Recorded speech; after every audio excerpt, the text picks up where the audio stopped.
The Gospel according to Mark chapter 7. Jesus teaches about inner purity.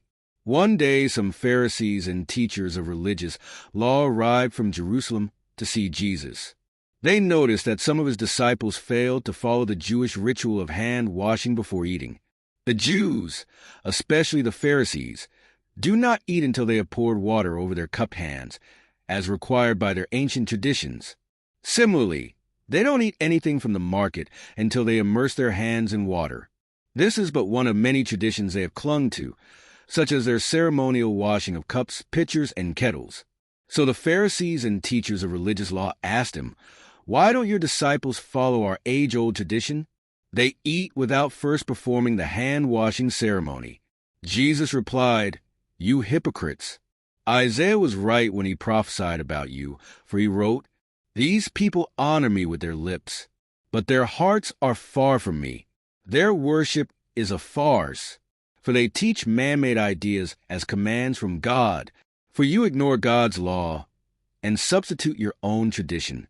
Then he said, "You skillfully sidestep God's law in order to hold on to your own tradition. For instance, Moses gave you this law from God. Honor your father and mother, and anyone who speaks disrespectfully of father or mother must be put to death. But you say it is all right for people to say to their parents, 'Sorry, I can't help you, for I have vowed to give to God what I would have given to you.' In this way, you let them disregard their needy parents.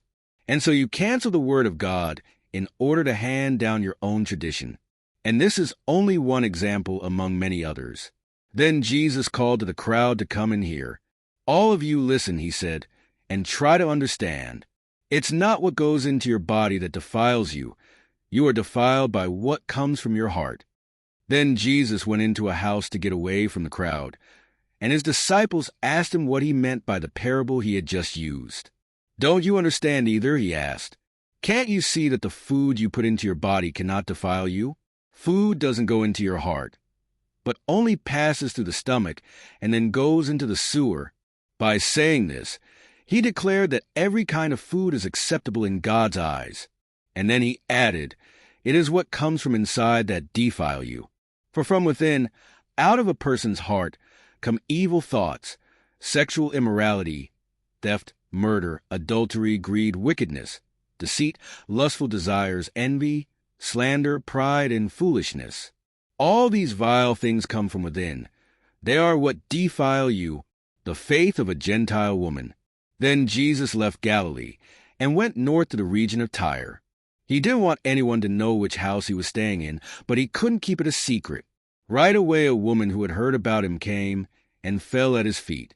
Her little girl was possessed by an evil spirit, and she begged him to cast out the demon from her daughter.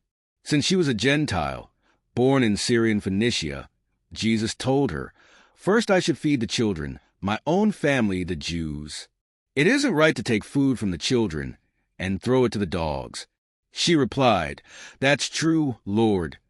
But even the dogs under the table are allowed to eat the scraps from the children's plates." "Good answer," he said. "Now go home, for the demon has left your daughter." And when she arrived home, she found her little girl lying quietly in bed, and the demon was gone. Jesus heals a deaf man. Jesus left Tyre and went up to Sidon, before going back to the Sea of Galilee and the region of the 10 towns. A deaf man with a speech impediment was brought to him, and the people begged Jesus to lay his hands on the man to heal him. Jesus led him away from the crowd so they could be alone. He put his fingers into the man's ears. Then, spitting on his own fingers, he touched the man's tongue. Looking up to heaven, he sighed and said, "Ephphatha," which means, "be opened." Instantly the man could hear perfectly, and his tongue was freed so he could speak plainly. Jesus told the crowd not to tell anyone, but the more he told them not to, the more they spread the news. They were completely amazed and said again and again, "Everything he does is wonderful. He even makes the deaf to hear and gives speech to those who cannot speak." Thank you for listening.